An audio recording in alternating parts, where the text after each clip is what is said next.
сонгодог хөгжмийн сан.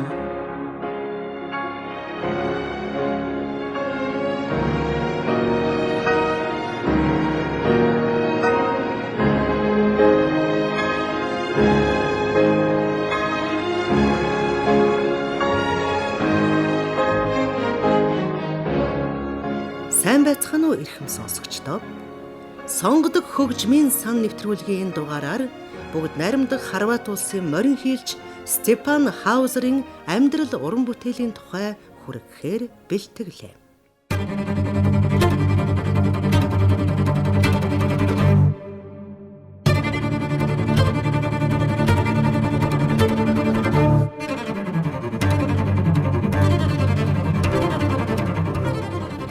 Хоёр морин хийлч хамтлагийн гишүүн Степан Хаузер 1986 оны 6 дугаар сарын 15-нд Хорватын Пула хотод төржээ. Хөгжимчин аав ээжийн хүү болж төрснөөр багасаа л урлагтай ойр өсөх болсон байна. Төрөлхийн авьяастай хүүгээ хөгжимчин болж хөгжөхөд нь эцэг эхэн ч үргэлж тусалдаг байсан юм. Степан Хорватын 3 дахь том хот Риекад дунд сургуулаа төгсөөд Лондоны Тринити Лабан хөгжмийн консерваторид суралцахаар очлоо. Консерваторийн амжилттай төгссөн тэрээр бүтээлч боловсролоо үргэлжлүүлэхээр шийдэн Манчестерийн хааны хөгжмийн коллежид суралцаад дараа нь Америк руу явсан юм. Энэ аялал түүний хөгжмийн амьдралыг бүрэн өөрчилсөн гэж хэлж болно. Яасан бэ гэхээр Хаузер Америкийн алдарт морин хийлч домогт буюу заахтхын юу хамтлагийн гишүүн Бернард Гринхаустай уулзаж түүний шав боллоо. Хаузерын багш Бернард бол түүхэн хүн. 20 дугаар зууны сүүл морин хийл хөгжим тийм ч алдартай гоцлол хөгжмийн зэмсэг биш байсан тэр л үед үүнтэй тэмцэж энэ хөгжмийг өнөөдрийн түвшинд хүрэхэд гол үүрэг гүйцэтгэсэн хүн. 2008 оны 8 дугаар сарын 21-нд 91 настай байхдаа ч Бюзахт хийю хамтлагийнхантай тоглолтоо хийж үе үеийн хөгжимчдэг ёстой л нэг алмаар үлж байлаа. Тэтгэвртэн гараад 2011 онд нас барах хүртлээр Америкийн нэгдсэн улс, Канада, Хятад, Солонгос, Япон, Европ даяар багшилсаар л байсан юм. Одоо та бүхэндээ Хаузерын багш Бернард 95 настайдаа морин хийлээр хэрхэн гарамгаа сайн хөгжимдөж байсныг сонсгоё.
Степан Хаузер дэлхийн томоохон театруудын тайзан дээр гарахаас өмнө ур чадвараа төгс болгохоор удаан шаргуу суралцсан.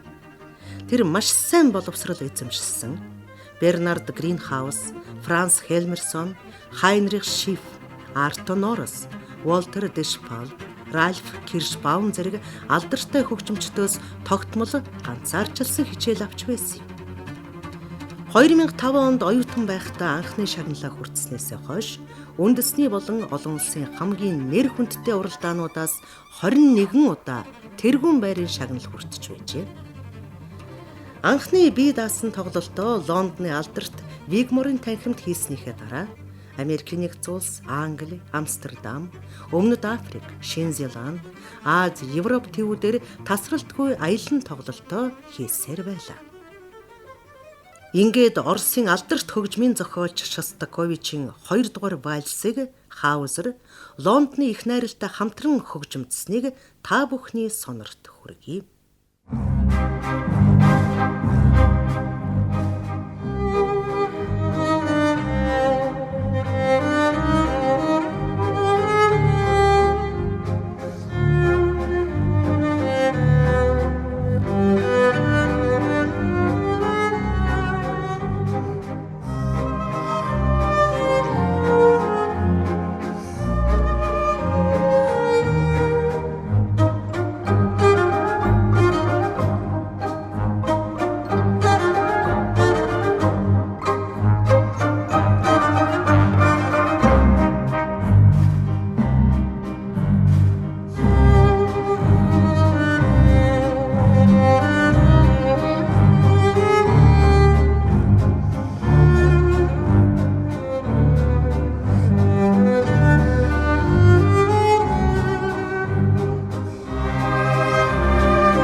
Хаузер дэлхийн 40 гаруй орнуудаар уран бүтээлэн туурвж, Английн хунтайж Чарльзын хүндэтгэлийн тоглолтод 2 удаа урагдлаа.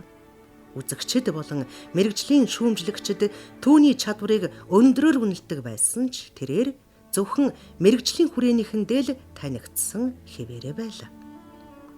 2009 онд Хаузер нэртэй YouTube сувгаа нээж, 2011 онд багын найз морин хийлч Лука Шуличтэй хамтран 2 морин хийл нэртэй хамтлага байгуулсан нь түүнд өмнө байснаас нь ч илүү их алдар нэрийг авчирсан юм а. Тэд Tucello YouTube сувг дээрээ домогт Майкл Джексоны Smooth Criminal дууг морин хийлд найруулан хөгжимдсөн бичлэгээ нийтэлсэн үеэс энэ бүхэн эхэлсэн байна. Бичлэг интернетээр тэр дар үед тархаж 2 морин хийлчиг танихгүй хүн гэж үгүй болжээ. Хожим нь тэд энэ бичлэгийг нийтлэхдээ бид ийм их амжилтанд хүрнэ гэж төсөөлж чадахгүй байсан гэж дурссан байдаг.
Хаузер, төгөлдөр хуурч Лола Астанова, хийлч Каролин Кемпбелл, Лана Тротовсек, баян хуурч Ксения Сидорова, гитарчин Петрит Чеко, дуучин Андрей Бочелли, Бенедетта Каретта зэрэг алдартай уран бүтээлчидтэй хамтран хөгжимдөж, морин хийл бусад хөгжмийн зэмсгүүд нь хүний дуу хоолойтой хослон ямар гайхалтай яруу тансаг аялгау гаргаж болдгийг харуулсан байдаг. Түүний бас нэг бахархам амжилт бол 2010-аас 2020 он хүртэл 10 жилийн хугацаанд тасралтгүй хамтлагийнхаа болон өөрийн бие даасан цомгийг гаргаж байсан явдал юм. Ингээд нэвтрүүлгээ Оросын төгөлдөр хуурч Лола Астанова, Хаузер нарын хамтран хөгжимдсөн La La Land киноны аялгаугаар өндөрлөж байна.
Сонгодог хөгжмийн сан нэвтрүүлгийн энэ дугаараар бүгд найрамдах Хорват улсын морин хийлч Стефан Хаузерын амьдрал уран бүтээлийн тухай хүргэлээ.